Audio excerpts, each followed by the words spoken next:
Hey guys, and welcome to Little Black Book 91. Listen, I did this because I was eating a grape at the same time. I didn't want to choke. We are talking to you guys about Married at First Sight, episode 11, I believe.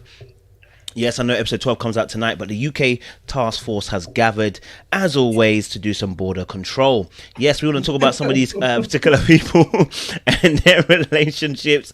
Chris and Paige, Bree and Vincent, Eric and Virginia, and also as well Ryan, Clara, and Haley and Jacob. So guys, if you are joining us and in your first time you're joining this particular live, do me a favor, like it.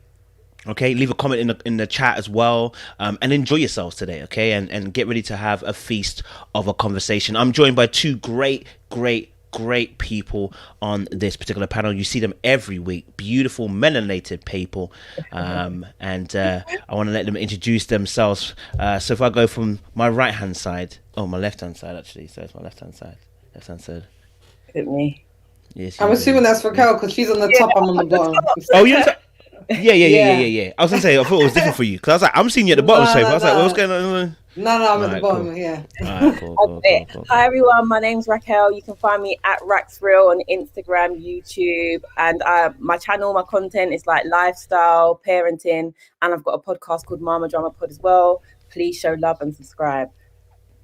Beautiful stuff. My name is Sophie Hannah. My handle is at I am Sophie Hannah. So go check me out on YouTube. That's where I do content on there, which is like film reviews, interviews with women, and I also am part of a show called Ethnically Speaking, which comes out once a week, and it talks about Black British issues, current affairs. You can still watch it if you're American. Don't worry, we welcome you. But make sure you go to follow me on Instagram. I'm trying to get up my followers this year and reach 1,000. I'm just over 50 off. So you guys are showing love and support, so make sure you go over there and press the follow button so you can see some things I'm coming out, and hopefully this year I'll be coming out with a podcast as well. So lots of things to keep on top of. Love it. All right, cool, fantastic stuff. So let's talk today obviously about Married at First Sight. It was quite an interesting particular episode this week.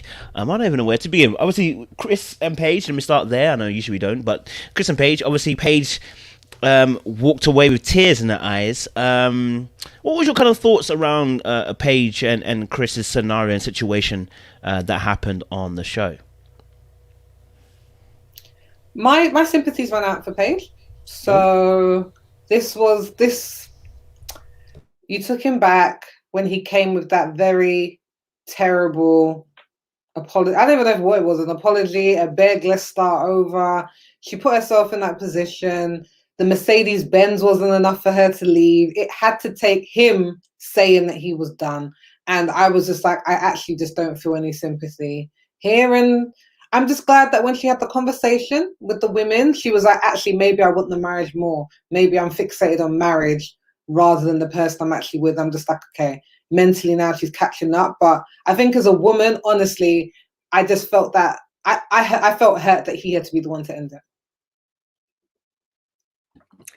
I agree on the last part, in that I was so relieved when she just said, okay, maybe I just want to be married and I'm not actually into the guy, but I'm just so obsessed with marriage that this is why I'm here. So I was like, hello, Paige has finally entered the building. She knows what's going on. She's waking up. I was so happy. I felt relief, like I know her, like she's my friend. Like finally the penny has dropped.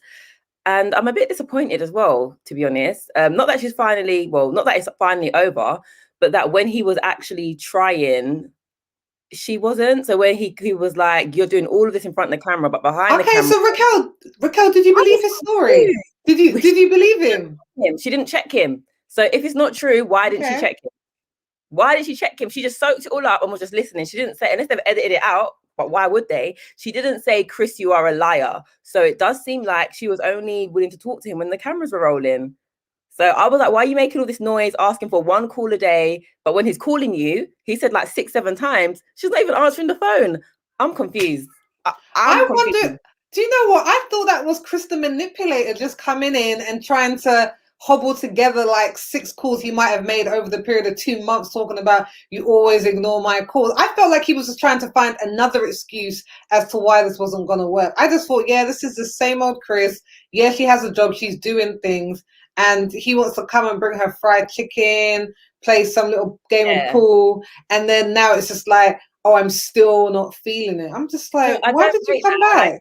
I don't rate him doing that at all. And I get absolutely why she would be over it. But then don't confront in the cameras like, oh, yeah, I still want to make it work. If you're over it, you're over it. Just be over it with your chest. Don't be over it off cam. Then when it's on cam, you're acting like I'm doing everything. Because then he can perfectly say, you're not emotionally there for me. I'm not saying she should be there, but just be the same off cam as you are on cam. And she had every right not to answer his calls. But when he can just say to her on live TV, I called you, you weren't answering. And an episode ago, she was like, call me each day. And she was like, if I missed your call, why didn't you text? Do you agree with that? If someone misses your call, do you follow up with a text or just wait for them to call back? Because surely they'll see the missed call notification, right? To be honest, like, no, it's true. Mostly people see it. My dad doesn't, but he's old and you know how they work with technology. So I've got to send every piece of communication. But generally, it depends how much depends on the depth of our relationship. You're like, if you're a close friend and if you're someone I'm really trying to get in contact with, yeah, I'll call and then I'll send the text saying it's important, contact me back. So I don't think that there was a problem with that. But if you're going to leave someone 6 missed calls, they just don't want to talk to you. If that happens in a week period, you don't need to send a text. They've either blocked you, so they're not getting them, or they just don't want to talk. Rax, I tried to call you the other day like 6-7 times. You didn't answer my call. But you know what? If I saw the missed call, I might try to return it. He made out like she didn't even try to return the call. And as I said, she's within her rights to air him. But then just don't come on the air acting like you're trying to save your marriage. If you're over it, be over it, sis. We're all rooting for you to be over it. You know, don't give him. Do you think that upper hands? Or do you think she was just emotionally checked out, Raquel? Because I feel like that Mercedes-Benz was like the turning point for her. I think like finally she realized the disrespect that was coming, because literally my man made you prepare the Bible study and bought you fried chicken that came in like some plastic container. It looked like some polystyrene from what I can remember. I could be wrong. And then you want to be like, I bought my ex-girlfriend a Mercedes-Benz. I'm just like, wow, you really don't rate me. She has every right to be all the way checked out, but stay checked out. Don't come on camera like, I'm fighting for my marriage, like, and all that stuff. Just be checked out. It's fine. We support you. We're checked out of this too. So it's when she started crying.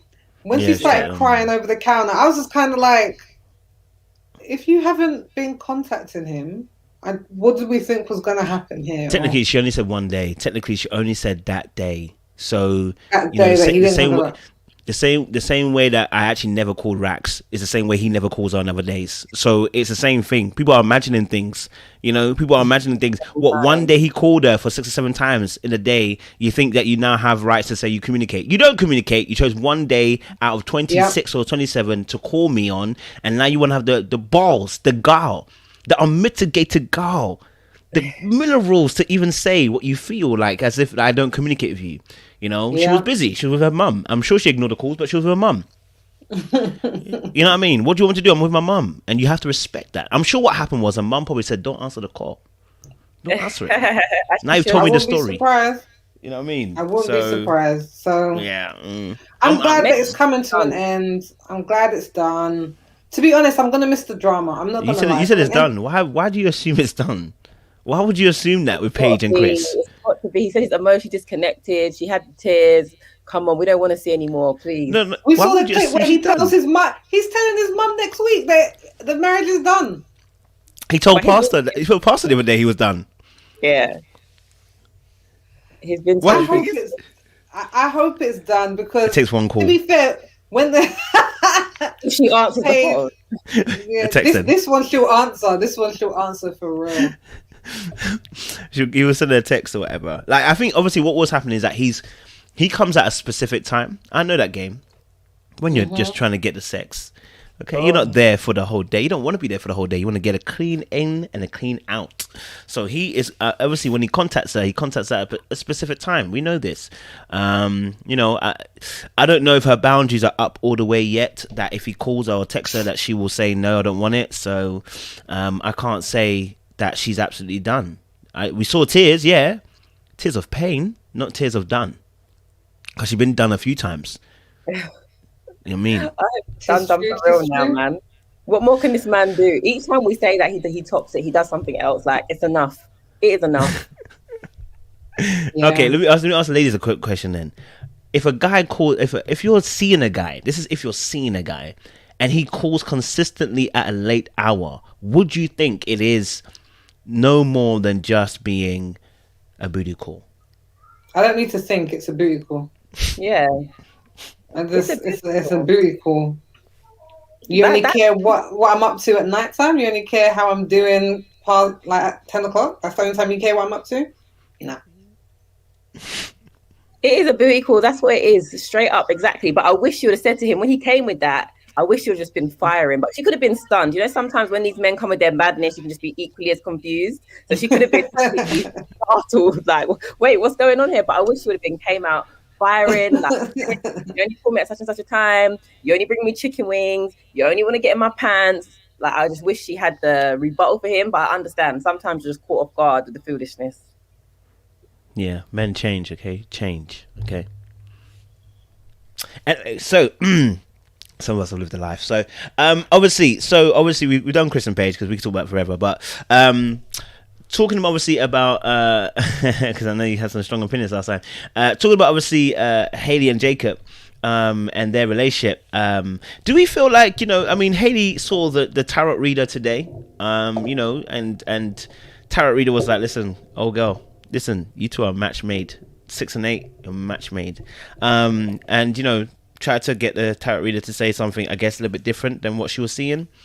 But what do we think about their particular relationship? Is Hailey trying? Is she really trying to make it work with herself and Jacob? I feel like, no, I don't. She's not interested. You can't force it. So she's open and says that she's on the show and she's going through the motions, but she is closed off to this man. She's completely closed off, like not wanting to even hug him. And even when they played back the wedding video and he picked up that she didn't want to kiss him, he's just not her. He is not her bag of chips, not her type. She's just not on it. But I feel like to be a good sport, she's trying to act like she's down for the process. And yeah, I'm here, I'm trying. She don't want him. Let's be real. No, Raquel, me and you're gonna beef today, you know. My girl Hailey, my girl Hailey is out here trying to make a marriage work. I don't care what no one tells me. She is out here trying as hard as she possibly can from a man who cannot get over the fact that she's not having sex with him. All he ever talks about is, oh, maybe if we were physically close, maybe intimate. That's how I show my love. I'm just like, she doesn't want to sleep with you. Oh, things were great the first 4 days. Oh, just after she slept with you? Like, he just keeps coming back to this idea of physical love. And she tried to do the tarot reading. Her friends have talked her into it, and she's tried to go back. She's talked with the counselor. She's bought him clothes. Like, she's on the date on their first month anniversary, saying to him, well, you know, we've got a month to go. Let's see where it goes. And he's just like, well, if it's the same. I was just like, I feel sorry for her. And I feel like Jacob just needs to just pleasure himself, because if that's all he's there for, if that's what is getting him upset, do it. Burn the energy that you need to burn. Go gym, work out that tension, and stop bringing it to Hailey's door, because nothing is more unattractive to a woman than a man who keeps telling her how much he needs to have sex. And I was like, it's just so unattractive. So, yeah, don't come for my Hailey. No. I don't feel like he's hounding her for sex. I just think he wants her to be open to getting to know him as a person. He's just talking about a kiss. He's in the friend zone. He's in the friend zone. He wants relationship zone. He put himself in the friend zone. How are you going to ask someone if you're attracted to them and then get upset when they tell you no? Don't get upset. Don't ask. Don't ask the question. And we all know. We all know that women don't necessarily need to be bowled over by the guy that they go for. We're generally we don't seem to be like that. We can fall in love with a person or a personality, and he just won't allow himself to let his guard down and not bring in his past baggage, because his past baggage was obviously someone cheated on him, and all he keeps doing is throwing that at her door and talking about he needs a physical. I'm like, work on the other areas. Work on the other areas and let her fall in love with you. But every time she tries, every time she tries, he has to derail the conversation. They go on a date and she's sitting there with the wine and he wants to be like, well, if it continues like it's continued. I'm just like, oh my days. He's over it though. He's over it. How many weeks? And from what, day 4, she's been acting up. He's over it. He's checked out. Raquel. Friends then, because like Raquel, over it. You think when if she didn't offer him some, he wouldn't be in there like, I want to make the marriage work. If she offered him some, he'd be like, now we're being intimate. And this is exactly what I wanted. Him. Right now he's in the friend zone. Friend zone's not nice, you know. Imagine being in the friend zone with your spouse. Come on. And he's just over being in the friend zone. She's had him in the... Do you think Hayley actually wants this man? She doesn't. Do you know, Raquel, the problem is he ain't got no game. Come on. There, you can... Look, but I don't want to see you... What to do with Hayley being... Can I tell you what it is? He doesn't want to be with him. I think there is probably every man out there has probably liked a woman who's like, oh no, I want to be friends. And the smart ones are like, okay, babes. Like, you be a friend, you be this, and let it grow and be like, yeah, that's not actually necessarily a no. I'm not saying forced consent, but let her get to know you. And she might be like that same guy who she said no to was like, actually, I think maybe Kojo told the truth. Is that his fault though? Kojo, have you ever moved from the friend zone? Have you ever moved from the friend zone, Kojo? It can be done. It can be done, but it's rare. No way. I don't. It's rare.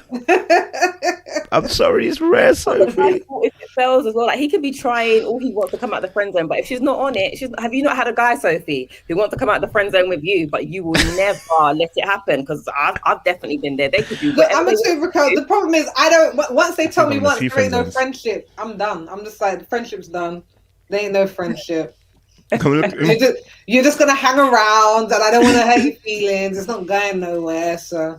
Fine, then I take the L. Maybe Jacob can't maneuver his way out, but I feel like he's letting go of a woman who would be good for him if he would just stop talking and just go with the flow. I think it will take a miracle and not 6 weeks for Hayley to decide to talk to this man, because she's to me that relationship's over. It's just not going to happen on any level. Listen, it's very rare to move in this friend zone, so those things there, like two things have to happen. Either you're getting maybe more than two things. Either you're glowing up in that period of time. For instance, if you're a guy, maybe your money's got longer, or maybe you even got a bit more attractive, right? You still have some growing to do. We've grown a little bit. And 3, that woman no longer has options anymore, and now you are considered. Let's keep it 100% real. All your options that were looking good have been decimated, and now you're looking at the brother in the friend zone. Let's keep it 100% real. I disagree with that. Oh, you disagree there, Soph? I disagree with that. That's like your third choice draft. That's in the friend zone. That is not your number one.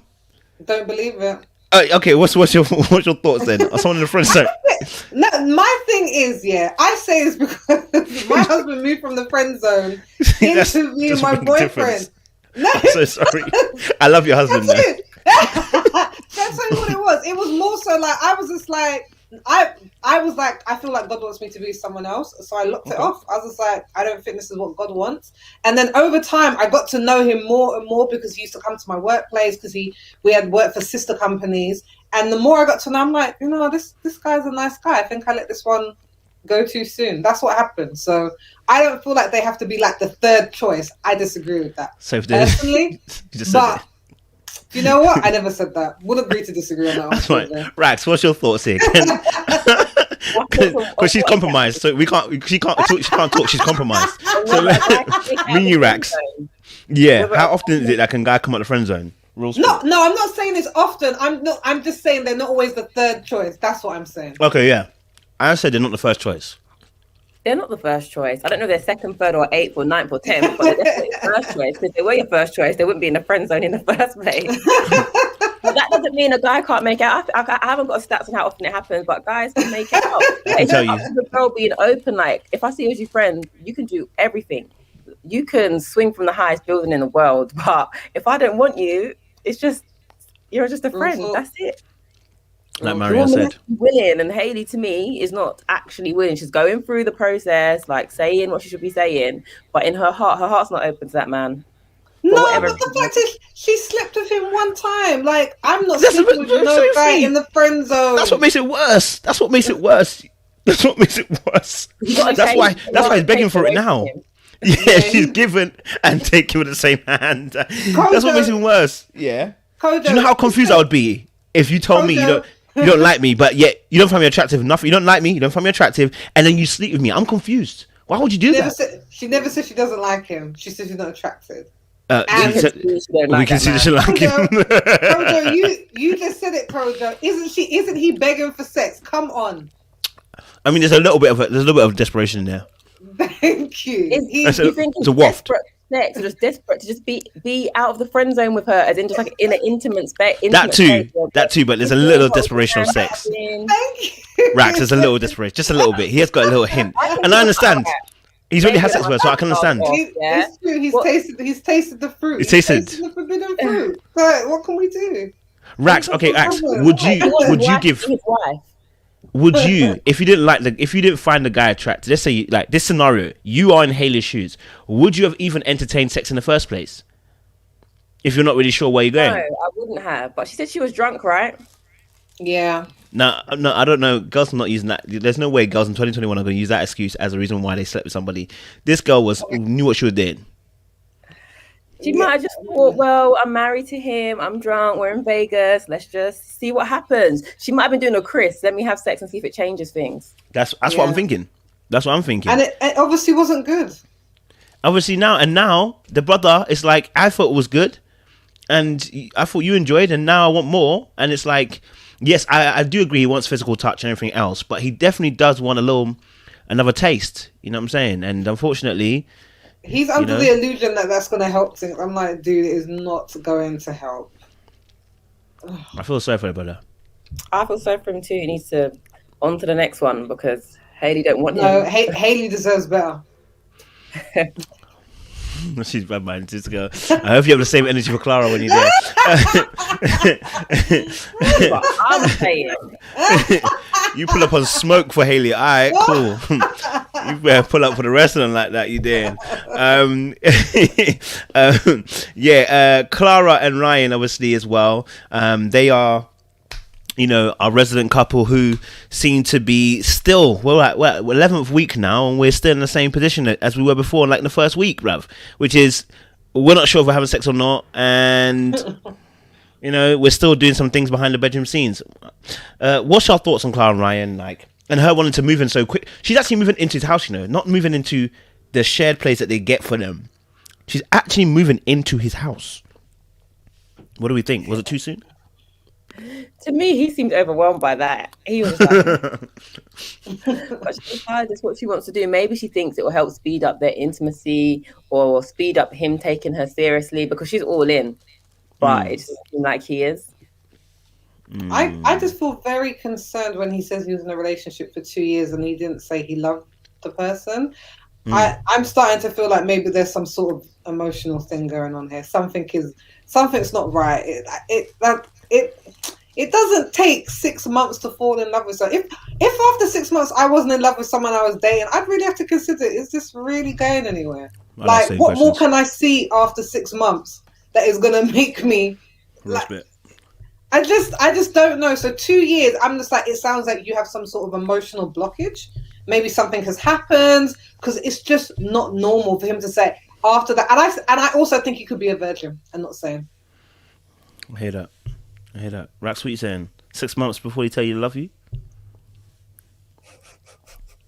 I'm happy she's put like a time on it. I don't know if it'll work in her favor though, but I just think, I don't know how long ago his 2 year relationship was. What if he was like 12 or something? I don't know, and I can tell she's big mad about this sex thing because she's just so unhappy. In every meetup, like she's literally over it, had enough, frustrated. She's past the limit on the sex front, and he just seems totally oblivious. But I guess rate him for standing his ground. I know you don't respect him, Kojo, for not laying down the pipe yet, which I think is really harsh. I think it's harsh. You're saying he's not a man, he's not giving it to her. Like, I think maybe you sympathize for Hayley, I'm the Ryan sympathizer. I think he could be a virgin. He might be, he might not be. But maybe he doesn't want to have sex until after 6 weeks are over and he knows whether that person's going to be his wife or not. I think he's waiting to get to that point. What's wrong with that? Do you know what? I don't think there's anything wrong with the waiting. I think it's all the stuff that they're doing sexually already where she's getting frustrated. And then, why am I planning to move into the house? I'd have been like, if you're not serious, then be not serious. And I think she's starting to act out now, though. She's starting to tap out because her face, literally, in the mid, she just looks so unhappy. You know, when someone's finished over it, her face. Yeah, I just feel sorry for her because he's just, and he's very Christian. Wasn't he wearing a T-shirt that said "product of grace" the other day? I'm just like, you know, she's done with that whole church thing, right? Like, where is this going?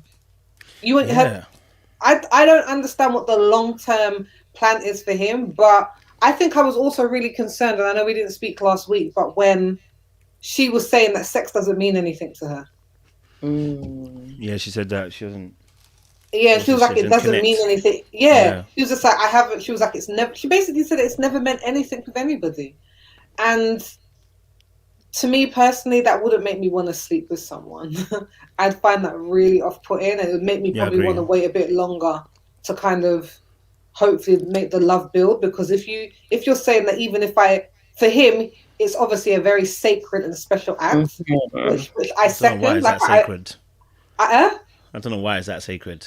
Honestly, I think it's sacred just because it was. You don't know her from nowhere.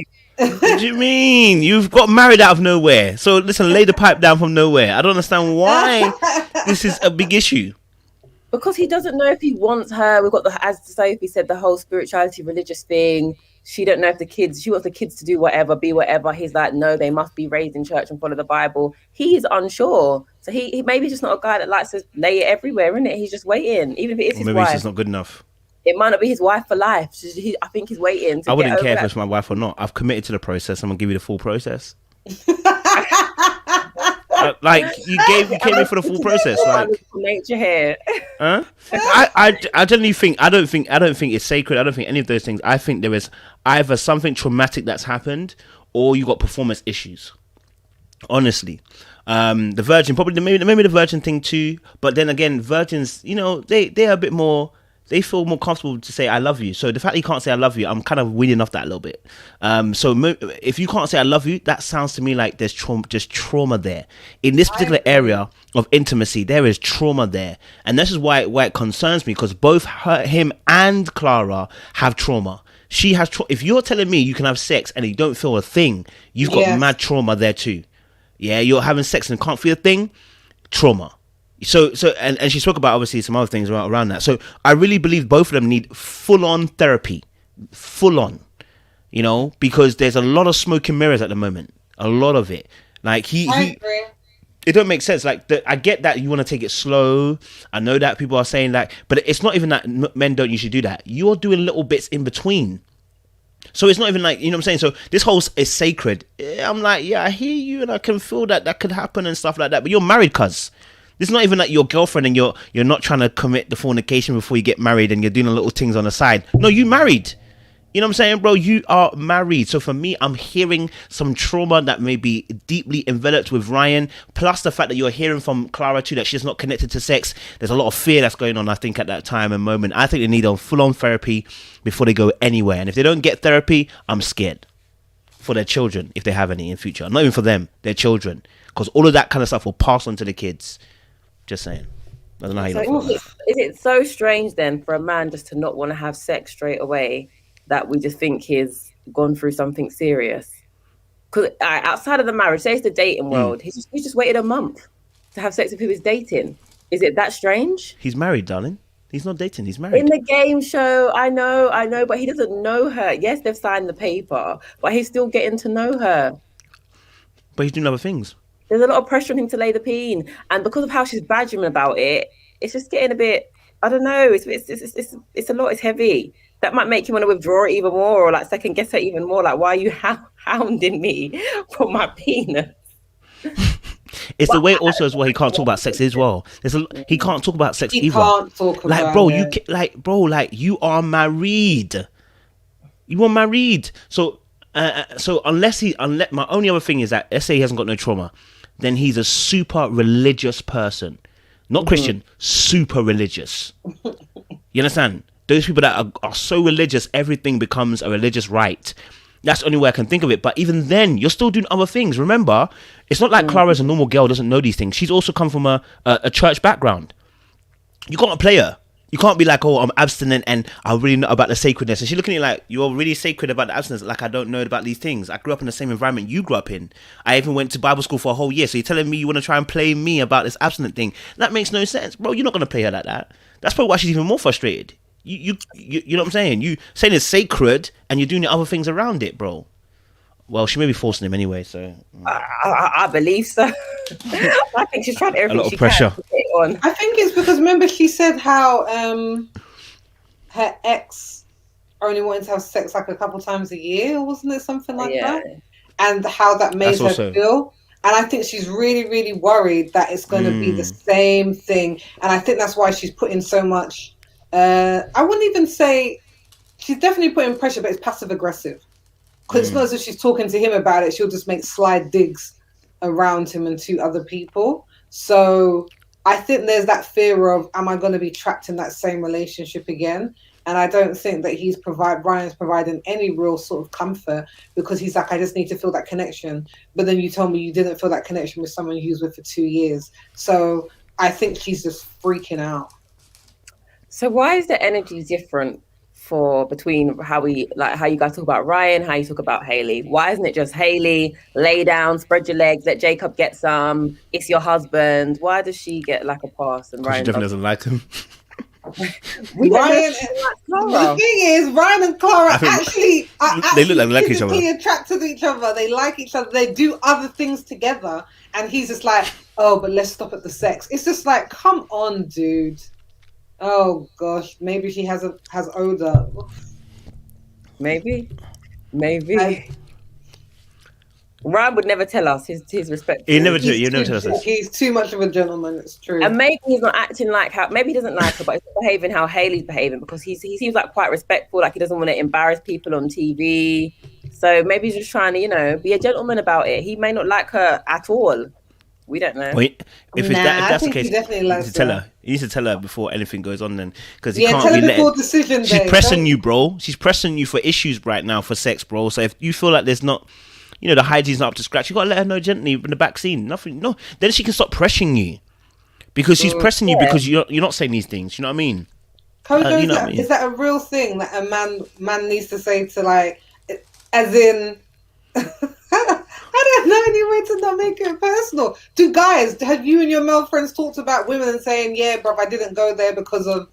Do guys say that? Can I be honest? I've never had a girl that had odor, so I'm gonna thank God in the high heavens. Amen. That my thing has never had that problem. But I do know, maybe in the past, when I was young, probably like when I was 20, mandem can be like, listen, that girl, thing is off, bro, and I'm like. But it's rare. We don't hear that as often, because most girls really do take care of themselves in that place. So it's very rare that you hear that. But yeah, a lot of guys may struggle to wanna to do something when the thing is not fresh. But most girls keep themselves good. I regret asking now. I regret asking. Why? Why you regret? It's fine. Women stay fresh. No, she's conscious now. So you keep it at a good pH balance. Yeah, this is it. Yeah, and don't let men throw you off, because if a woman is funky, it's usually to do with the foreign object. So I should check themselves. Alien invasion. Nah, I hear you. So yeah, more than the times it's never really that case. It's usually girls are usually good, to be honest. So you're fine. But check yours, isn't it? Yeah, me. Yeah, no. So Ryan and Clara, obviously, yes. So, yeah, they're done. Anyway, so Eric and Virginia. What do we think about their particular relationship at the moment? You know, he was quite strong on the point of obviously her moving in with him. So, did we feel that's a little bit controlling, or was that just normal? I think he's so controlling, and I think the show tried to set it up as if, you know, her drinking might be the problem, but it's really his controlling mannerisms. And if I have to hear one more time, no, I've done this before. So I'm just like, miss me with the fact that you were married before. It didn't work out. She didn't die. You weren't a widower. You divorced because you couldn't make it work. So don't come to me trying to give me all the lessons of what you learned from your marriage and how I need to apply them, because this is what works. I agree. And he generally speaks to her like she's a child. That could be the age difference or the lifestyle difference. But if I was her, I wouldn't like it at all. And I feel like they fool themselves into like, oh yeah, we're so in love. Oh, we're so perfect. They're not. Like, they're really, really, really not. And he is so sure of what he wants and doesn't want, in that there's no compromise. We've seen more than once where it's like, it's this or that or I'm done. Like, no conversation, no nothing. All the time, If you want kids, I'm out. If you're not coming to my house, we're done. I don't know where you're going, but I'm going to my house. Like, there's no, let's talk about it. Let's find a middle ground. He just splits. Like, you didn't hear you didn't hear Raquel? He said he was willing to compromise. She needs to move in with him. You remember what he said? That is not a compromise. Yeah, I don't know. I was just like, I'm going to my house. You're coming or you're not. So there's no room for her to like barter, say her piece, discuss it. He's just like, we're going this way. You come in or see you later. And he's done it more than once. So red flags, alarm bells. I don't think they're a match made in heaven at all. I think it's going to get problematic past the point when they get out of the lust phase, because they're obviously very much attracted to each other, and I think like the cracks are beginning to show, and the woman doesn't feel comfortable at your house. I don't understand why he's trying to seem like she has to, because he said to her, move in with me and what we'll do is, and I'd be like, no, because she's going to move in with him and then he's going to wait years before they even consider getting another place. My thing is, if he's so attached, he needs to move into hers where they're not happy, there's not enough space, because it's going to give them the incentive to start looking quickly and move on. If she moves in with him, 100% it'll be like 3 years before he even wants to have that conversation. It's quite, optimistic. And yeah, he was like, you rent, I own a house. Do you know what that means? No, he's horrific. Actually, he wears a mask, and when that mask drops, oh my gosh, he's scary. He's actually, how can you talk to her like that? I have bought it, which I understand there are struggles, but it's the way he delivers the message. It's just like, nah. So you wouldn't move in with him? I get why she doesn't want to do it, but I also get why it's not easy for him to just pack up and go, because he's got his mortgage. Yeah, but I get her. But the thing is, there's too many dogs and cats, man. She was our place, not your place. So when he's ready, he might just put her out or lock her out when she's coming in from drinking with her friend. I just feel like if I really believe that he meant that they were like, if Bree or Vincent said move in with me and then we'll start looking for another place, I would 100% believe it. But with him, I just don't believe it. Like, when he was he's obviously a Republican, and he's saying she's obviously a Democrat. They're obviously on the opposites in terms of their politics. Why do you say that? How have you decided their politics?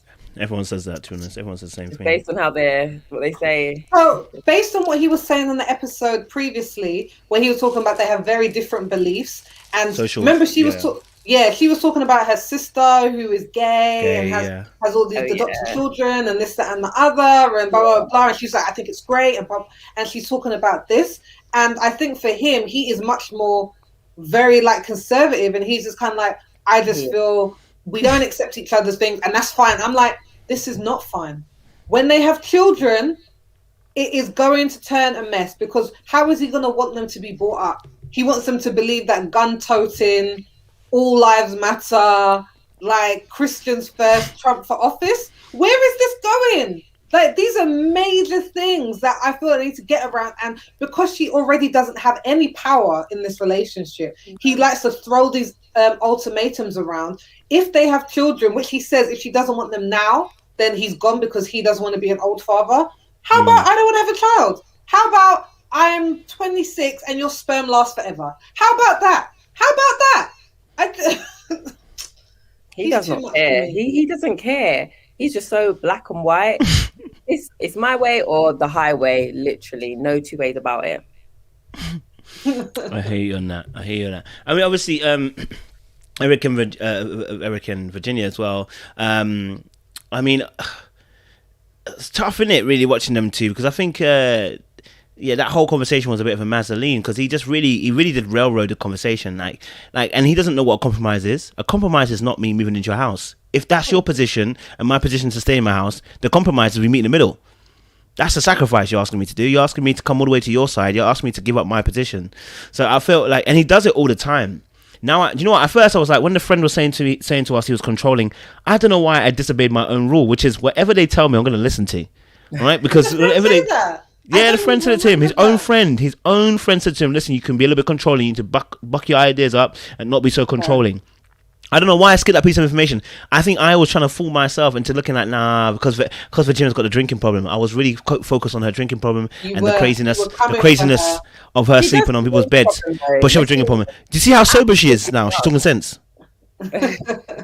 You see that? That's the blessing of not drinking. You know what the thing is? Because remember, like, he met those two friends and he was fine, and she was like, "Well, yeah, with my male friends." He was like, "No, those two male friends, not any others." He said, "I didn't vouch for the rest. Met them, and we haven't." I was just like, dude, like, come on, like his own. In fact, let me not say that. He's been cheated on before.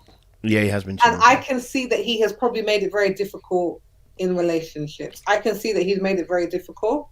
Now, I would never advocate cheating. If you're not happy, if it's not working, just leave.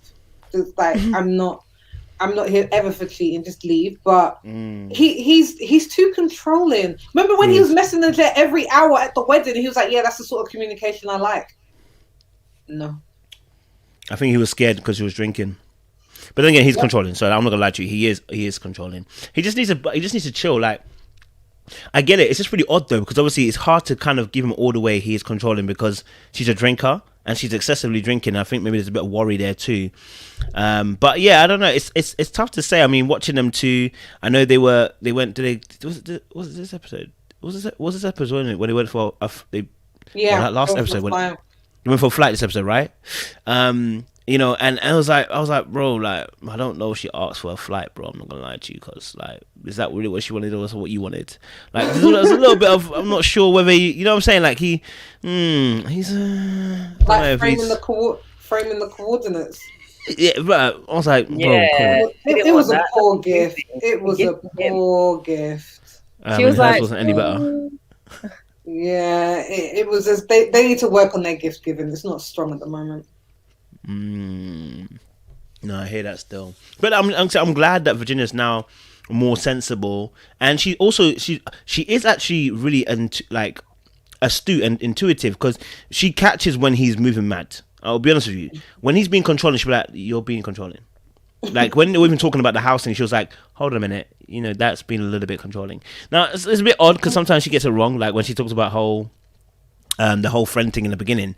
But, you know, I've seen her now she's not drinking as much, you know, and she's not looking as wasted as before. She's looking sensible and making some really key points about the relationship. So I'm kind of like, maybe this could potentially work if Eric could just lean off the gas a little bit and just let the girl have a little bit of freedom. Do you know what I mean? But I think he's scared that if he gives her freedom, she's gonna run with it.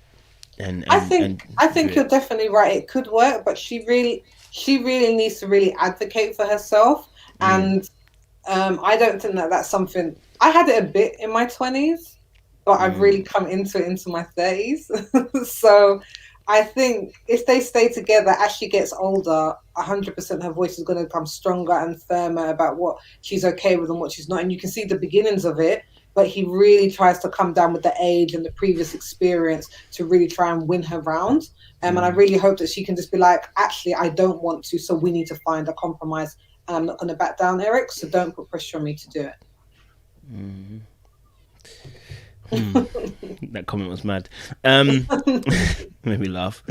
Obviously, you've got Bree and Vincent. And I'll probably circle back to Ryan and Clara because I know there was probably another question I had in my mind. But yeah, Bree and Vincent, what do we think? You know, I keep pointing. No one spotted this. I keep pointing it out, but nobody really spotted this. When they were watching the video back, his face. When they were watching the part when he said "bossy," he was not impressed. Like, he was not okay. Like, he's got some work to do. What do you guys think about? What do you guys think about? I thought he said that. Well, you usually say that's the masculine energy. That's the being bossy, masculine energy. So, isn't it right for him not to want his wife to be bossy? Yeah, you have every right to, but bro, you can be triggered every single time they put the video on. Like, he got triggered a second time. He got triggered in the wedding, and then got triggered watching himself get triggered in the wedding. Like, bro, like you got.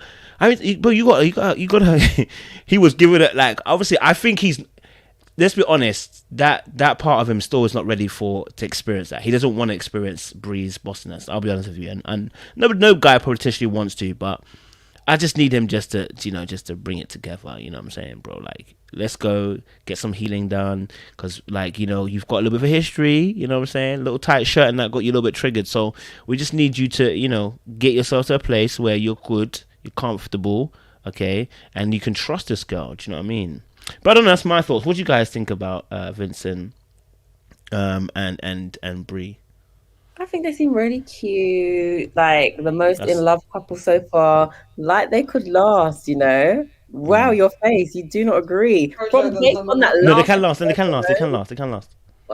Based on that last episode alone, they seem like they're on cloud 9 and besotted. And she said it's not an obligation. Like, they both want to do it. They're not trying it. It's not like hard. They don't have to try. It's just easy, and they're just flowing. But yeah, I suppose the energies could, you know, have conflict down the line. But yeah, right now it seems like cloud 9 to me.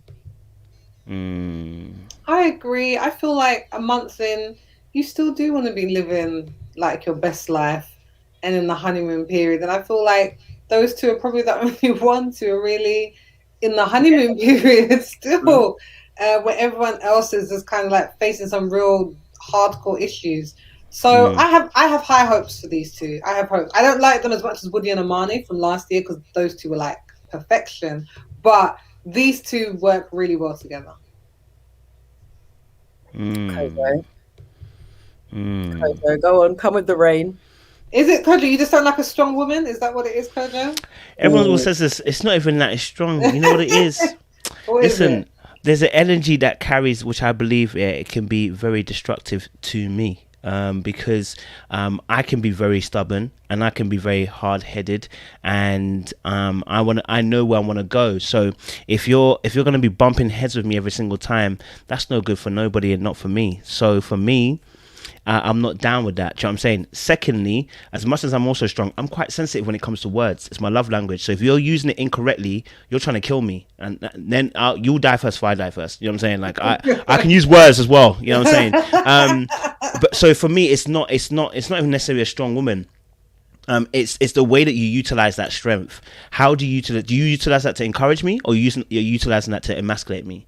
There's a very big difference in the way that you use your strength. Strength doesn't have to be that you're the leader necessarily as well. It doesn't have to be. You could be a force, but you know how to encourage your man to do even better than what he's doing now. You know how to speak words of life into his life, right? When strength is used for women to make it as if they should almost dominate the man, then you've got an issue. Like, I had this conversation last time in the comment section. There were time, and I was saying to them, listen, men don't want necessarily a woman to challenge them. They were like, no, we want them to challenge. I was like, why would you want to challenge another man who's your man? Like, just deep the language you're saying. You're actually using rhetoric and language that actually speaks to you wanting to stand up to your man, to be face to face with him, not necessarily physically, but to say, I'm also here. And it's like, do you know when men do that, what that means? It's a fight. And no man wants to be in a fight with their woman. Do you know what I'm saying? And so if you've got a good guy and you're a strong woman, then utilize the strength in the way that how God has given it to you. Learn how to be the most supportive person, how to be able to help the vision. If he hasn't got vision, he's not. Listen, I'm not talking about trash men. There are trash men out there who have no vision, no ambition, no goals. They're not going nowhere. We're not talking about utilizing your strength for those men. the men that you can see that they are good and they treat you well and they love you and they care for you, those are the men you apply your strength for, to be able to encourage him, push him, and stuff like that. Because look, I said this, another thing, the cardinal sin you can ever make for a man, the worst thing you can do, is be the least supportive person. Because especially if we're doing something like those who are especially creatives, those who are like arts and drama and YouTube and them kind of things there, right? We have fans. So if you're not my greatest fan, I don't need you. There's other people out there. So do you know what I'm saying? So it's like if you don't become the strongest fan, you're actually saying that other people they love me more than you love me. How can that be the case? Why should they love me more than you love me? And vice versa. I should be your biggest fan too. I should be your biggest fan too. I agree with the majority. Go on, tell her. We got time to talk about it. Go on. Yeah, go on. Just some of it. Like, I don't always think that I understand what you're saying in terms of challenging, but I don't always think it's coming from that sense of a face-off. I think it's sometimes actually someone who's going to question you on things that maybe other people wouldn't, the way that a fan probably wouldn't. So a fan who's trying to get into your DMs, Kojo, is probably just so enamored by you and all that you do. You're doing your thing, you're building these conversations, you're being successful in the world of YouTube, and they might not be like, actually, I didn't agree with that, or what you said was, I'm not sure if that came across well, and I think that's a different sort of challenge than I agree that part. So that's like, for me, I think the challenge, I think it's important I think that sort of challenge, I think it's important in a relationship, because you need someone who's going to push you, quote unquote, not like Quavo and Sweetie, but that's still that still. But someone who's gonna push you to be your best self, like someone who's gonna be like, oh, well, you said that you wanted to commit to this, babe. What's going on? Because I haven't seen the drive there. You've fallen off a couple of days. I like that. I think it's support, but I think it's also a challenge, because it's very easy to, when you only have yourself, when I live by myself, it's very easy to kind of fall into patterns of behavior, knowing that there's no one else around to check you on what it is that you're doing. So yeah, that's the bit that I'd feel. And Sweevy and Quayo, it is not a laughing matter. I felt it was a very toxic situation. Personally, it's a toxic situation, but you don't want to blame. They wouldn't blame the man, but it was she was throwing bangs. But anyway, obviously, I'm not gonna wade in because I'm about to get myself beat up on this show. I'm just saying she threw bangs as well. What does that mean? Do you know what? I've been thinking about this today. I feel like when we were growing up, it was always boys don't hit girls. Flat out, yes, period. It was. But now, when this topic comes up or this video comes up where she swung him first, he's retaliated and dashed her on the floor, people are like, well, start something. I mean, technically, he didn't dash on the floor. Technically, he dashed against a wall. He dashed against a wall, and then. It's now acceptable for men to like fight back. He pulled it in, and I think the momentum that he pulled it into the elevator with, like they both tumbled together. I don't think it wasn't him dragging on the floor. They literally fell together. I'm just trying to get a consensus. Like, back in the day, it was like point blank, period, men shouldn't touch women. But now it's just like, well, if she hits you, you can like defend yourself or like fling her off, and it's okay. Because you lot can do some damage, bruv. Those days are done out here, cuz you understand. Because like we're saying, we're fighting. Because remember, when you start talking about in defense. Of course, in defense, I would never advocate for a man to be on the attack or be proactive with how they feel about a woman. Never should happen. Do you understand? But in that scenario, also though, I want to say, like, if a woman comes at you, I think the majority of men, you don't even need to punch her up to slow her down.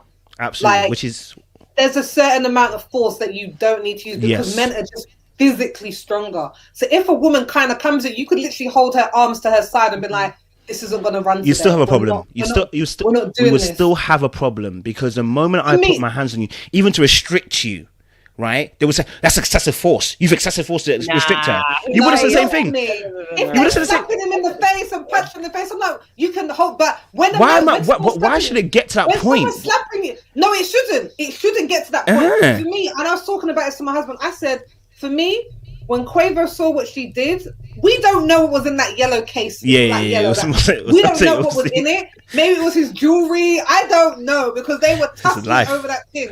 But my thing is, when she did it, he should have been like, do you know what? You get in the elevator, you need to calm down. I'm not doing this with you today. And he should have walked off instead of trying to, because for me, I'm just like, when you're both angry, no one's thinking very straightly there. And then, yeah. So my thing is walk away. You have to walk away. And she was trying to run away, so he could have walked away. I mean, I don't know why. Listen, you're dealing. Not every guy, first of all, has been taught this particular no. I think behavior. It feels right nowadays. A lot of men are just like, if she hits me, then it's fair game. It's fair game. That's what we're thinking. Because remember, the moment the reason why you thought to hit that person is because you thought you were equal. That's the reason why. Listen, nobody goes to hitting a lion. Nobody does it. Because you know you wouldn't win that battle. The reason why you went to hit that guy is because you thought you could win that fight. That's the reason why she was wrestling with him. I don't think so. No, when you don't have respect for somebody, right, to the point you would raise your hand. There is not a fair contest between a man and a woman. The moment you raise your hand as a woman to a man, you do not respect that man. That's the reason why you're doing it. You don't respect him at all. Follow through and retaliate. You should never expect someone to. You should never expect somebody to not reply. If you bring a knife to a gunfight, that's your problem. You brought a knife, he brought the gun. Now you can't complain if you slap somebody. You can't say you slapped me harder than I slapped you. Get out of here. Walk away. Right, but that's we should walk away from Married at First Sight now. The one thing I will say on this though, like before we come back around, is that I remember when it was Solange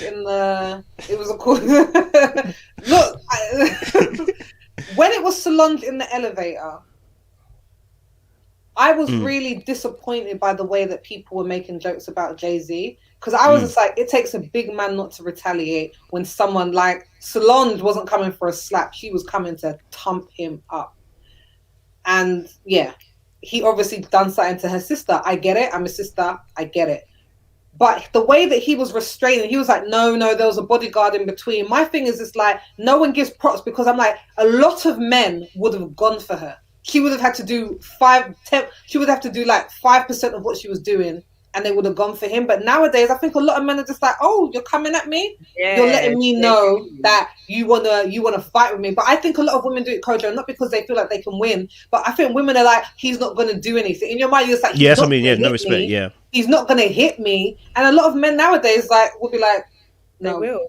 They really will. Yeah, they will. Why would you think these men are gonna hold that forever? That doesn't make sense.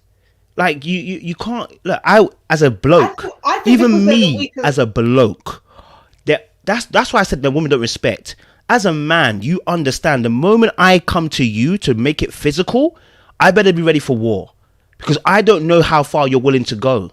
See, so that's the rules of engagement as men. This is why I said about even women, even when you're in your relationships, there are certain behaviors that men, when you do it, we're like, whoa, you're psychologically coming as a man. And in those moments when you do that, you create an absolute... People are saying, oh, he escalated when he threw her into the elevator. And I was like, no, it escalated when we decided to get physical outside of that. I don't know who started it, first of all. We don't know. We can't really see that too tough. All we see is that it gets elevated. Am I saying it's right that he threw her into the lift? It's not right. I don't want him to throw anybody into the lift. Do you understand? But again, we cannot... What I'm starting to see is that women are starting to do this thing where it's like, you can do anything you want and the man's not going to do anything. You're mad. These men don't care. They do not care. They don't play by the same rules. So when men don't play by the same rules, you cannot expect that man to play. You cannot expect that when I go and hit him, he ain't going to do nothing. Because not every guy thinks that way. Some guys are really mad. They are really mad. You understand? You know, and here's my thing. Would you do that to somebody you know would definitely hit you back? You probably wouldn't. Not if you know if he was crazy, you probably wouldn't do that. Again, it's about respect. You know who you can test and who you can't test. We all know. That's why we do what we do. I've got no beef with that, though. He shouldn't be doing that. That's the point and blank. He shouldn't be doing that. I think I'm just glad both of them are, because however we want to, however people want to class it, it's not a healthy situation. That's not a relationship that is healthy on any level. It just needs to be ended, because from the time she's throwing fisticuffs, he's dashing her in the elevator. She looked like she was crying on the floor. We couldn't tell, but she looked like she was crying. There was just a lack of concern. I'm just like, this yeah, there was. He really was like not looking at her. Yeah, I'm just like, this is a messed up situation, and it's happening in public in a lift. What's happening behind closed doors? I hear that. Sorry, we went away from even what we were talking about. Yeah, You just yeah, we got sorry, there. sorry, apologies. We were talking about obviously good conversation, by the way, guys. We were talking about who the last couple is, which is Eric and Virginia. No, we're talking about Brian. Oh, sorry, Brian Vincent. Yeah. I have this actually. You're talking about like the type of woman that you'd like. You're not masculine. They want the feminine. But people say that a lot about women being very masculine. I saw a comment or something earlier on about black women being too masculine. But not enough about what brings people or women to be masculine in the first place. Like I feel like a lot of women have adopted these energies because men haven't been the masculine forces that they should have been. So with Brianna, she might have had to step up in this way because throughout her life so far, she hasn't had any masculine energy. So she's become this, I don't know, overly assertive, bossy woman who asserts herself in her relationship and in the workplace. I think some of it is rooted in anti-blackness, to be honest. Because this whole thing about, and this is like something that Kevin Samuels, like, I don't think you're on that level, Kojo, but Kevin Samuels completely advocates for the feminine woman, and this idea of the feminine woman really comes out of colonialization and this idea of the black woman was seen as something, and then the white woman became the epitome of femininity, softness, contrast, and sweet, and this and that. And so with that, the black woman became the antithesis of it. And now when men are just like, when Kevin Samuels like, oh, women need to be more feminine. So I'm just like, basically you're trying to, it's coming against more like white women. Yeah, that's what it is. And I'm so sick of femininity being someone we define as quiet or sits quietly, doesn't say anything. Because I'm just like, that's a construct. And why can't a woman can be feminine and still speak her mind. She can still be assertive and still be feminine, but we make it out like she has to be one or the other, or one is attractive and one isn't. And I don't think that's always the case, but some of the roots of it just aren't very good. I can rock with that, because obviously I've spoken about this before, that when we do talk about the history of femininity, it's always juxtaposed. So the white woman in the house, whilst the black woman who's a slave working outside of the house, she's the workhorse, the work mule, and they did that juxtaposition, and they've been doing it for eons, right, up until this particular moment. What I would say is, though, there are some components of that which men do want. I said it again, no man wants to be fighting you. Like, we do not. Like, if we're already fighting out there, we do not want to come into the castle to fight you too. We don't want to. The castle is meant to be a place of peace. I'll give it biblically. The reason why Delilah is so powerful, as much as she might have done my man dirty, she is so powerful because she got one man who was the strongest man in the place to rest his head, trust her, and tell her the secret eventually. So he was willing to lay his life on the line, to rest his head on a knee, and then tell the girl, hey, you know what? I trust you. I'm going to tell you my secret now. Even though she was bad mind for what she was doing, right? That should let you know that the and again, biblically speaking, the Bible lets us know that in Genesis 3, that the woman is going to try and control her husband, but the husband will rule thee. Now, those two things are meant to be said as your nature, but you're not supposed to listen to the nature. Meaning this, women's ability is that your ability is to be able to manipulate. You don't need to do anything to me. You just need to say it in my ear. So if you do it in the correct manner, you actually can improve my life by saying, look, Coach, look, I'm not going to lie to you. Your last YouTube video, I was a little bit like, something wasn't quite right about it. Oh, babe, what's up with it? A, B, and C wasn't really working for me. But if you come to me like, listen, babe, that whole video, like, yeah, it was dead. Like, do you know what? Cancel it, cut it, da-da-da. Like, you don't realize how much power you actually have. So when I talk about femininity, I'm talking about, even from a biblical standpoint, the woman's ability is that she's able to whisper in the ears of kings, and those kings will fall if they play around with that woman. They will die, because that woman has you in her hands. Solomon fell to it. David fell to it. Like, the women have a lot of power when they're able to utilize it in the right way, and you're in a trusted position. We will listen to you. So it's like, that's what I'm trying to. That's why when I say about, I don't need a person who's coming to me as an advisor who's my right hand man. I need the woman that's able to see what I don't see. That's why women are intuitive. They can tell me, Coach, you see that fan over there? They don't want to be a fan. They want more. And I'll be like, what? They're just trying to talk to me. No, I see them. Because you can see things I can't see. Right? So when we're working in tandem and we're working together, and it's not a fight for power and everything, and the same reason, the same way also too, I think there is a hyper kind of focus on women, and there's not enough focus also on men, that as a man, I can't be, if my woman is telling me something, it's not a time to go, I'm a man. Let me take, no. This is a time to say, okay, look, babe, I trust you, and I trust that you're seeing things correctly. How are you seeing it? And I take what you are saying into consideration, because it's a prideful man will fall. So it's also about getting that balance so that both parties are also getting the right level of information. Because I feel like men too don't get enough. Hey, this is what you need to be doing. You're talking about you want a lady to follow you. Why are you leading? If you're telling me you want a woman to follow you, why are you not leading? You know what I'm saying? Like, what are you doing right now that shows me that you're leading? Some of the stuff they're not doing. So I think those things are also important as well for men too. Make sure you're leading before you start asking people to follow. You know what I mean? I don't know if that makes sense. Yeah, I think it makes sense. I feel like I'm still. Go for it, I really have to think more about the whole women as manipulators after sin. Not a bad way, but in a, I have to think about, because I had trouble with that, because for me the whole point is that she was created as the help me, and literally the word help me is words that are used to reference God Himself as like a strength, Holy Spirit, as a power. There was something very specific. He was saying like, this isn't a woman who's just going to be subservient, like, and for me submission again isn't subservient, but that's what we have made it to be. I agree. So for me the help me is like literally the point was the rib alongside you rule together. This was someone who creates, like Adam in perfection wasn't complete without having somebody. I'm not just saying in a romantic relationship, but there was someone that he needed, and God created another man and said, you're just going to be bros, you know, you're going to this, you're going to that, but He created someone different to complement him in what it is that he was doing. So I just feel that, but I agree. I think women can fall prey to men a lot of the time. It is, and you have to be very careful as a woman. Like I see it with my husband. I see when I do certain things, like I'll be like working really hard, blah, blah, blah, doing this. And he was just like, yeah, you really encouraged me to just kind of go that. I was like, really? I didn't say anything. He was like, no, but watching you do it made me feel like, actually. So I realized actually there's a lot of stuff that I'm responsible for in my marriage that I'm not even aware of. And I need to make sure that I'm always doing the most that I can, because my husband is watching the same way when he does stuff. I'm watching him as his wife and been like, actually, maybe that's something I need to do as well. What's your thoughts, Rex? Brianna, she may relax as Vincent comes into his own, and if it's this lion that he wants to be or how he wants to be respected, and he starts to show that, she may just fall back and let him do his thing. And I think they had that really important conversation.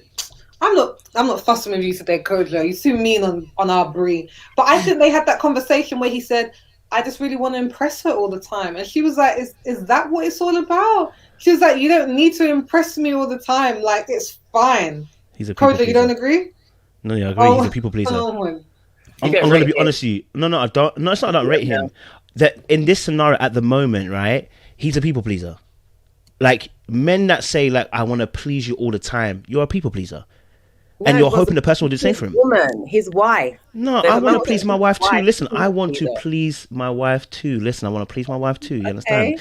But the way that he goes about it, right? Even when they were asking him questions when they were with Dr. Viviana, and he did it as Pastor Cal, when they asked him a direct question about him, he makes it about we. And I was like, sir, no, they asked you. When you, like, this is what I'm saying. That's what I'm saying about it's going to frustrate Brie. I don't always blame her. I can understand why she may not be able to fully submit to him in the future, because he does things which are not leadership material in relation to her. I'm just keeping it real. Example. Like what? Okay. Like what? Huh? Come on. No. Okay. So here's the thing. Listen, Brie likes the fact that he likes to please and everything, right? Yeah. But there's a level of this is a term that came to me the other day. Love and boundaries. The two have to go coexisting. If you have love without the boundaries, you cause issue for the woman you're dealing with, right? Because the whole point is this: there's an absolute fact here. We are not the same. In this world that we go out into, I have balls, you do not. Men are often the ones who are fighting, and reason why? Because they are the physically stronger one, right? The heart don't do what the rib cage do. And as we're dealing with men and women, oftentimes there's a need for safety. When you yourself are a liability, right? You got emotional shutdowns in certain areas. You are becoming a liability.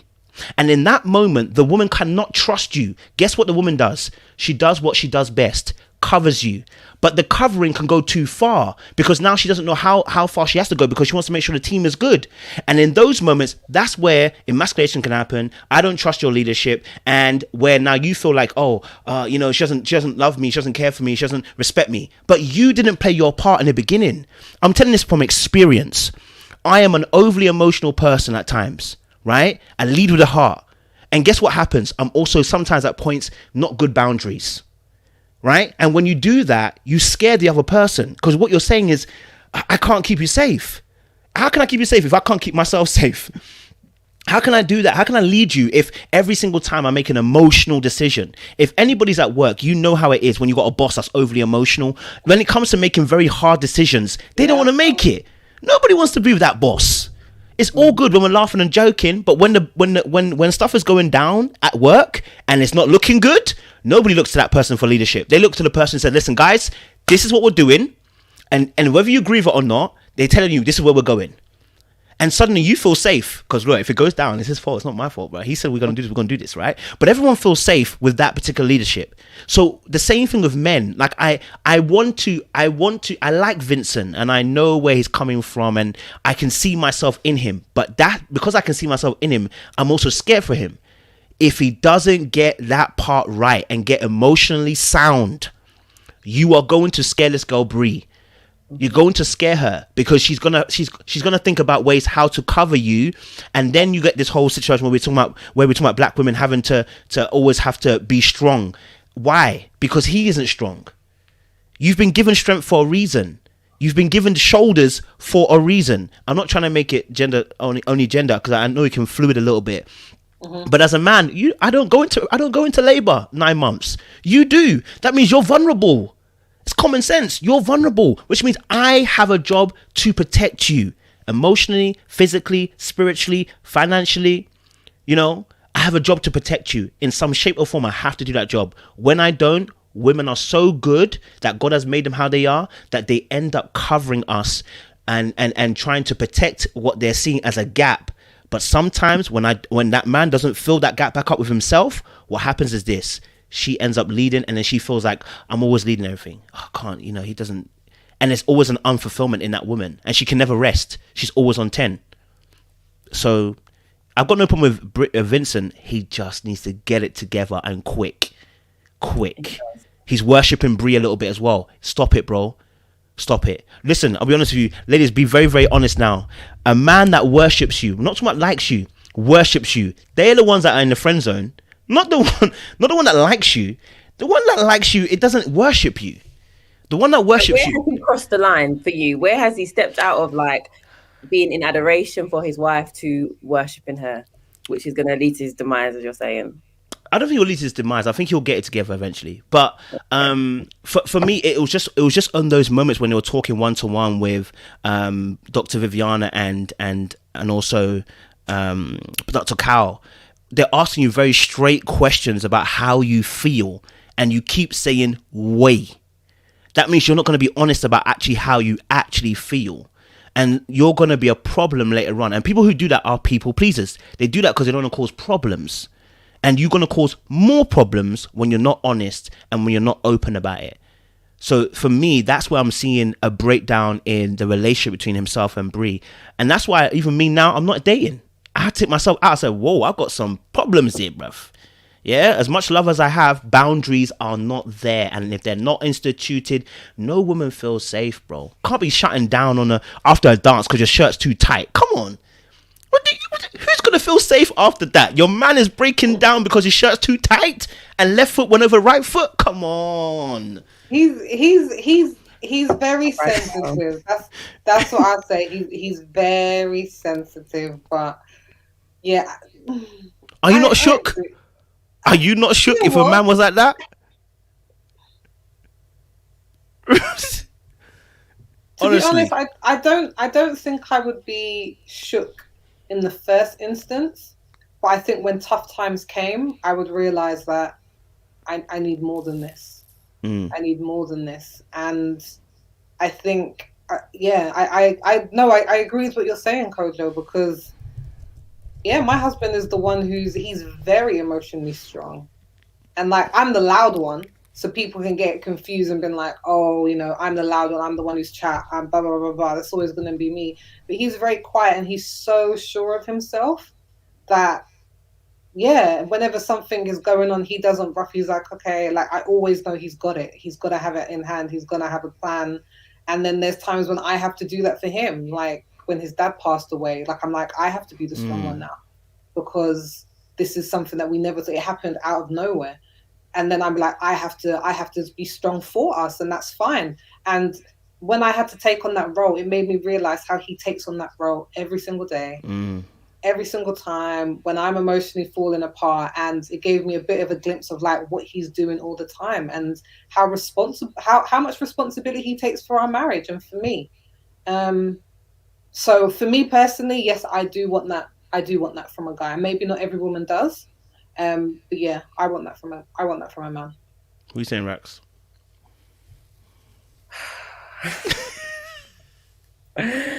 I don't know. I feel like I understand what you're saying when you say he's responding with we rather than I. But I feel like we have seen him speak up for himself. But it might be that he only does this when it hits the extreme. So he's not asserting himself on every little thing. So he may be deciding right now to pick his battles to like keep the peace. So that could be his strategy. But as you're saying, if he doesn't stand up for himself from the beginning, it just might not go very well. And I do feel like if he doesn't assert himself properly, Bree's natural ability to take over is just going to go into overdrive, and then he's really going to hate it, and they're going to have a huge issue, because that's going to be her natural thing to do, because she's naturally a leader. He naturally bosses stuff. So yeah, if he doesn't fill the shoes, it's not going to work, because he might be the type of man that just wants to be respected, like just because he is, and she might not be the type to just give it because he is. He has to prove himself. But the thing is, though, like I feel like women understand that, and I'd probably say for you as well, Raquel, like you're a mum. I'm not a mum, but I think women, we have the ability to step in when we see things aren't getting done. They're like, I can't wait on you. I can't wait. Whoever that is, that doesn't have to necessarily be man, but it's something that you're like, this needs to get done, and I'm going to do it. And I think that's where Bree would end up being, as in, he's not going to do it. He's not going to be together in this moment. No problem. I'm going to push and I'm going to lead, and I'm going to make sure we get through this. And I think it'll be a natural thing. But then if she continues to fall into that role, he might resent her for it, and she'll be like, you're not stepping up, and someone needs to make a decision. Someone needs to lead us. And like, if you're not, and some people are happy for the women to lead, that's fine. Vincent isn't. Vincent isn't. He wants to be the alpha male, the top dog, but she is the one who obviously has more of the emotional strength at the moment. So it could just happen by default, because women, and especially black women, we've been forced in sometimes into positions where we have to be stronger than we need to be, and that is fair, but we do it and we get on with it. Precisely. And so again, I'm not even trying to hit Vincent like a madman. I actually like him. I just know that looking at Bree's natural tendency, because you see, it's easy to diagnose Bree and be like, Bree's bossy, right? But in this particular instance, like, if Vincent doesn't step up, he gonna see some fire, because she's gonna do it. You know, she's got the skills to be able to lead, so she's going to end up doing it. So I think just watching Vincent, I think, again, I want to make it very, very clear. You know, Vincent it's nothing wrong with being sensitive. I'm not saying everything's wrong being sensitive. But just look at the way that when they argued about the whole shirt thing in the bedroom after, he was like, oh, no. He was acting overly emotional. He had his whole back to his wife. I'm not going to talk to you. Yeah, he was over You better say something to me that make me turn my back. Like, I was like, bro, like, yo, fam, get it together, bro. Like, if you want to let her know that you're feeling away, let her know. But what's all this turning my back to you, not talking? I'm not going to talk to you. Like, yo, it's in his feelings. And this is something that, you see, this is something that we associate with women, not with men. So when he's doing that, I'm scared for him, because it's like the woman that you have is not necessarily always that tender. She will tell you, listen, I might tend to you now, but I'm going to make sure I'm going to get this done. And that's why I was like, when he was making those claims at his wedding, like, I get stuff done, I was like, really? Really, do you get stuff done? Are you really that way? You know, are you sure you're the one? Okay. When he said that at the wedding, I was like, oh, I could tell that when they said it. I said, he must get his stuff done. I hope. Why was he must? Like, this is a trial period for him, and if he doesn't get it right with his actions, then it could go left. He doesn't want Bree to get in her bag on him.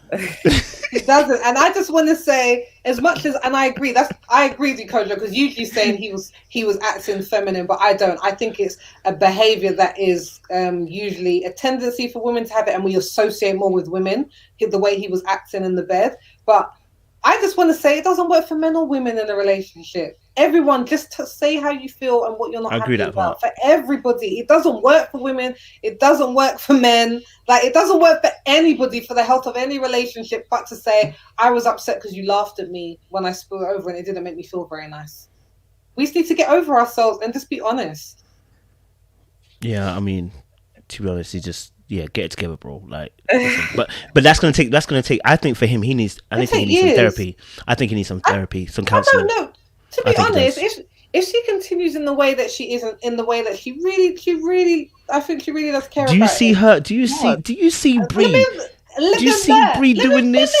Let me finish. I feel like if she's patient, over time, he could grow into the man that he wants to be. I think if she's patient and she's time, and she, let's hope so. And she's willing, and she has the strength to be able to always go underneath him.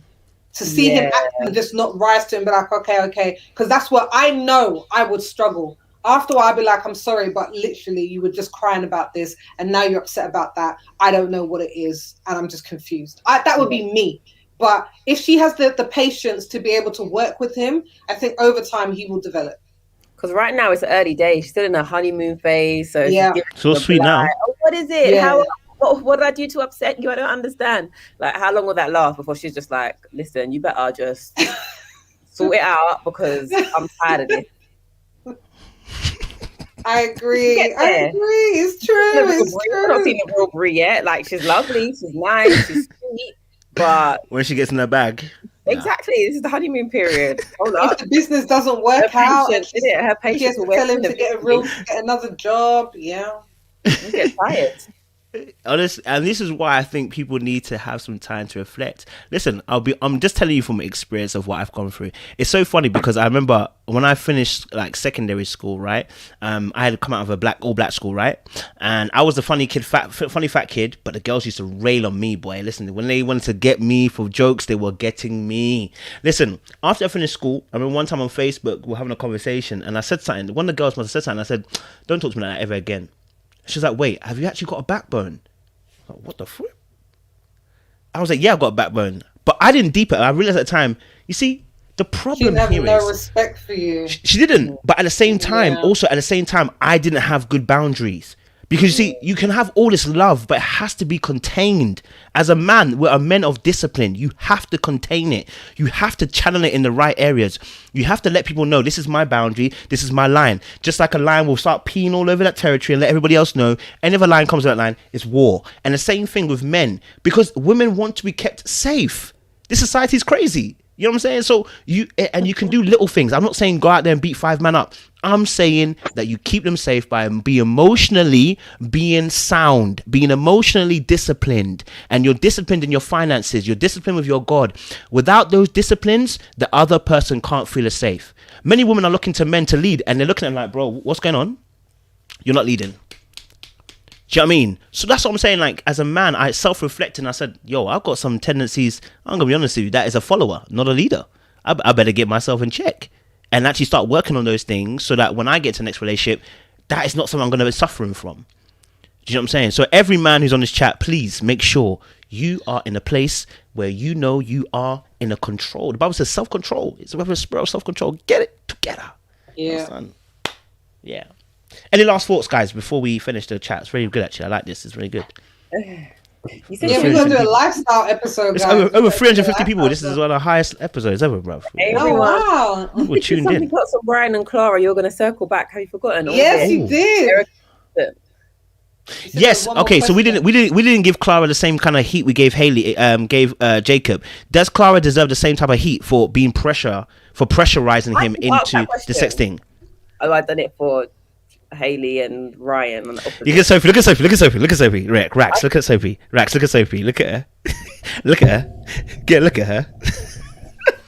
I just look. No, she's literally looking down on me. Look. I think it's different because Ryan wants the something too. Ryan wants it as well, and like I don't think it's putting him. I don't think it's putting him off. But you're right. Do you know what? That is probably a little bit of sexism in me because obviously, if it was the other way around and it was a man begging as hard for sex, I'd have been like, it's inappropriate. He's putting pressure on her. So you're right. Exactly. You were exactly like that. Yes, come for her neck like you should. She needs to calm down. She needs to wait. She needs to respect the boundaries, and she needs to not give him anything else. Just stop all of the stuff and say, I want to have a very clear boundary, Ryan, and you taking me to the point of here but not here isn't good for me, so we're cutting it all off. And I can't say that. I need to see you topless, but again, when he's ready. I don't know why this topless thing is even, I don't know why that's even happening. Again, I said that I think trauma's there, but nobody wants to say anything. I think there's trauma's there. If she basically she said she's seen everything, never seen topless, but never seen topless. That's mad way round. And he works out. And she said everything but. That's what everything but. She said that. She said that. And I've been Rax, are you not concerned? Rax, are you not concerned if you're dating a man you've never seen his top off, but he's showing you everything else? Yeah, I'd be very confused, but I've got faith that Ryan's got a valid reason. I'm backing Ryan here. I'm giving him all the support for him to be disciplined with his penis and use it when he wants to. I'm hearing you. Let me I'm always saying that men should have more self-control. This is it. Samuels, I can't stand. I'm always saying it. So don't agree when you're like, well, he's married, so he needs to do everything that married people do. No, but I'm saying I'm just saying from a male perspective. Like someone's put here. There's so much pressure on men to lead in everything. A good lead. Do you know what? I'm at work, and my boss, and my boss at work at the previous work I was at was wavy. I'll tell you why. Not because he knew everything. He just knew how to get it done. So if he doesn't know, he'll delegate and say, bro, look, I'm not gonna lie to you, I don't know nothing about the subject. Speak to this person. Or, bro, I'm not sure about this. Go and research a little bit more. Bring it back to me, and I'll let you know what I can do. Good leadership does not mean I know everything, and it doesn't mean I have to do everything. Good leadership can be like Rax or Soph. You know what? You're better at the finance. Let me tell you what. You know how to handle books. I need you to handle that side of the stuff for us, and when you handle that side of things, it doesn't mean I do everything. I can't do everything. I'm only human.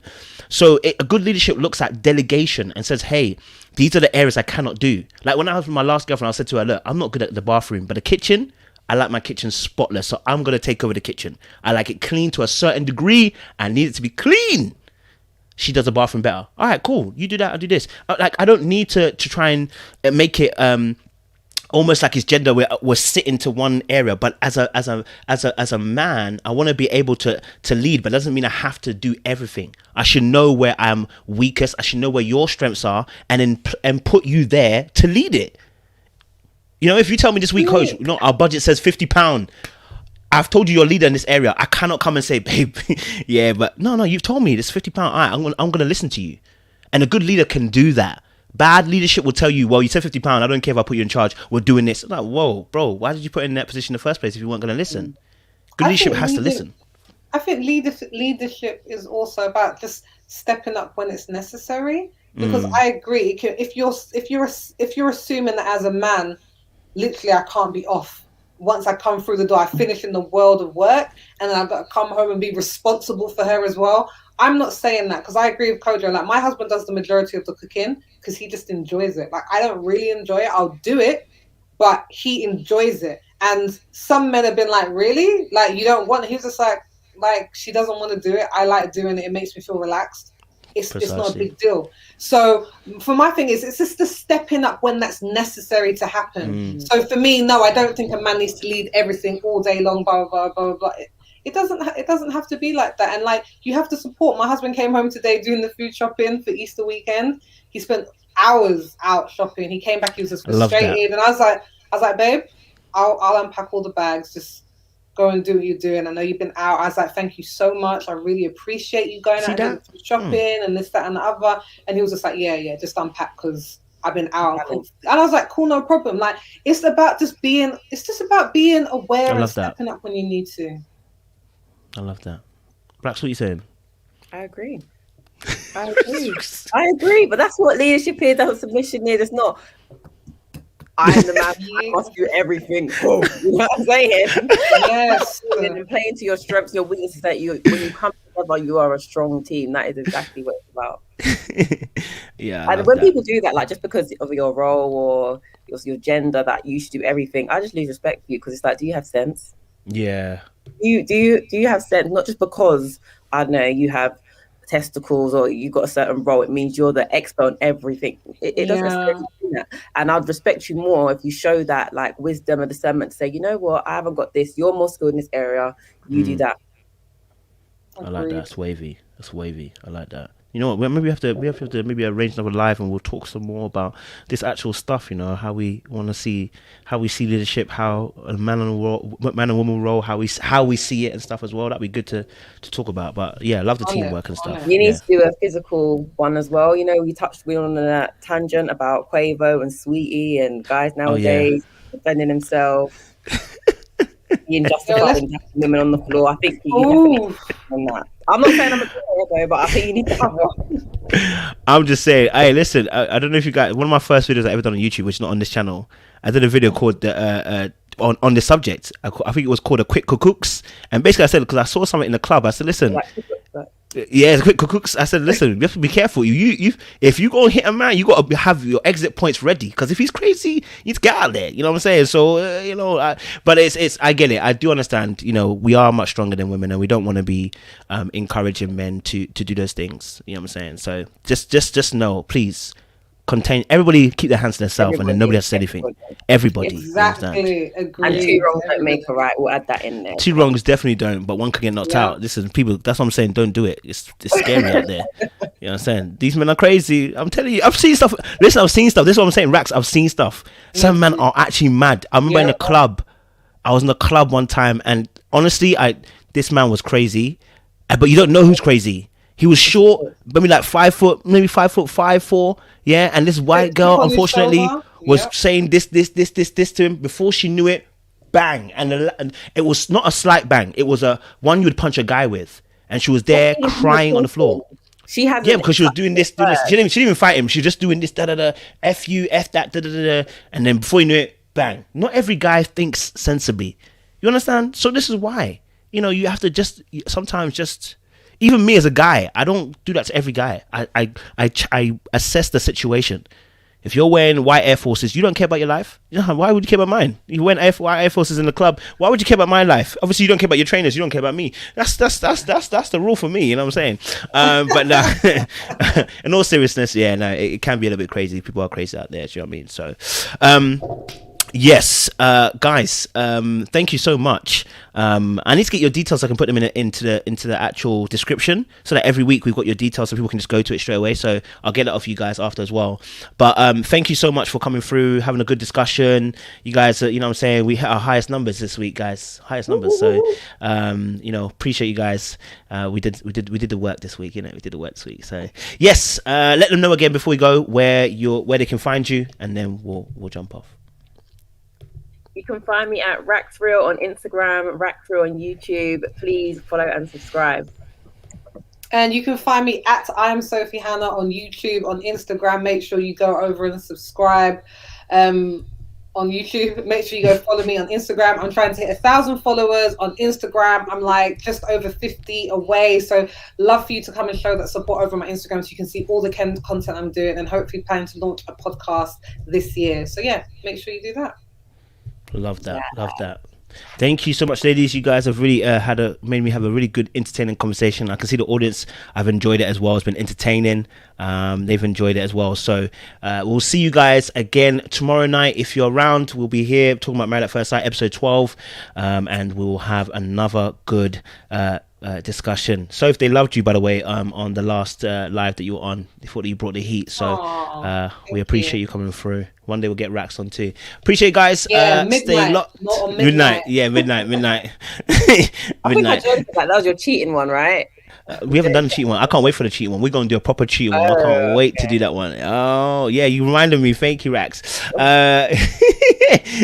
Guys, stay hydrated. Make sure you like, share, subscribe, and click on that bell button for love.